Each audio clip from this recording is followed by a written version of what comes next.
Now, my uncle, Hercules, needed me on that quest. I mean, he had told me what had happened and how he had come back to the King of Tyrants, and the King of Tyrants had laughed at him and said he looked like a big cat. And why was he wearing a fancy dress? And my uncle nearly hit him then and there in his hall. My uncle is a little bit fast of temper, like I am, like we all are. All us, the royal family of Mycenae. Anyway, the little runt of a man in Tyrins. Tyrins, I ask you. They could have at least chosen Sandy Pylos, the great gods, but never mind. Tyrins, I think, to get rid of him, said, Now, he speaks more like that. Now you must go off and become a fisherman. Now you must go to the great swamp and kill for me the Hydra. Now, in case you don't know, for more than for so long, none of us can remember, maybe as much as 40 years, there has been a saying, go kill a Hydra. It's like go piss up a rope. It means you're not going to do this.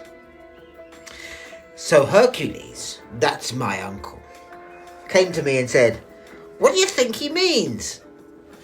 And him and me, we went to the temple of Zeus, and the Zeus threw out the bones at us and said, you must finish that task, my son. He meant my uncle, not me. My task, my son, you begun. For have it be known that when you threw out those serpents from your cot, my treacherous wife plaited them in time and threw them into space, and they became the great Hydra that for more than 2 generations has haunted the swamp in the north. Go then and kill it.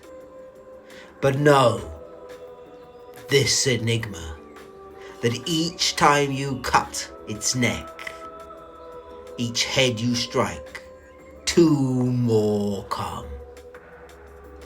Now, that was the real rub. As I said, but uncle, we can't kill this. But my uncle just looked me up and down and said, come on, if you're brave enough. Well, of course I am brave enough. So I carried his club, it's very heavy, his great bronze sword, even heavier, and he took his bow and arrow, light, and we hiked north. Oh, miles it was until we came to a great marsh, and all the townsmen round there tapped themselves on their forehead when I told them that we were off to kill the Hydra. They laughed. As to be honest with you, I would have laughed in their situation. And all this time, would you believe it, although I talked to him about the weather and the journey and the rudeness of the locals, my uncle said nothing to me. You might have thought he was in a huff. But he wasn't a man to be in a huff. And there was nothing to be in a huff about. There was I, chatting away. But we came at last to the great marsh, and he turned to me and said, all right. How to proceed? Let us assume for a moment that the Hydra grows its heads, not from nothing, but from its own poisonous blood. Well, I suppose nothing comes from nothing, so all right, uncle. I suppose that might be a fair supposition. Well then,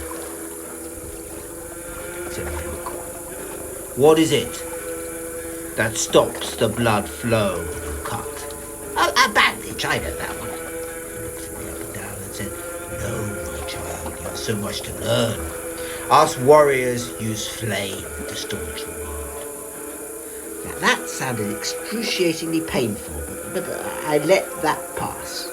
So, he had me hold up a piece of dry lint while he struck a flame.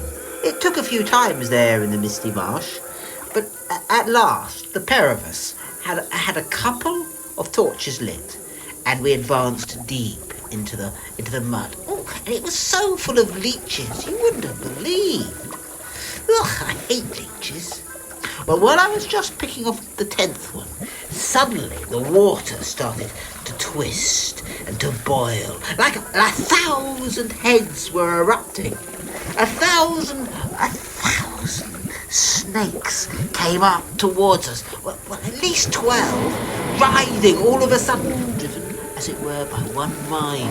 But they would have blown your mind if you had seen them.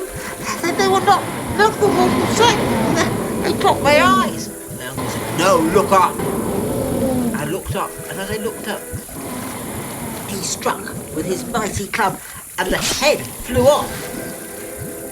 And my torch had gone out, and before I could do anything, 2 more heads had grown. And he said, "Here, catch." And he threw the torch at me. I could have burnt my fingers nastily, but I got it. And then my uncle struck, and I put the torch in the neck that was left when he had decapitated the Hydra. It went, and there was just a stump. And I had to jump back quickly because the poisonous thing was on me. But my uncle, even as it came lunging for me, struck again and struck the head off that came. And again, I burned the snake. And again, and each time it struck towards me, coming that little bit closer, my uncle struck and struck and struck again, and I burnt and burnt and burnt again. Oh, and the water twisted and tumulted, and I was down on my knees with exhaustion. Grabbing at last torch from me and kicking me away. Well, I was badly bitten, but by the leeches, finished the job himself. And there it lay, a strange creature, all twist and burnt neck, and how many heads, like a nightmare it was. Some of the blood had gone on me, and my uncle saw why I had fallen over, and that was why, I suppose, I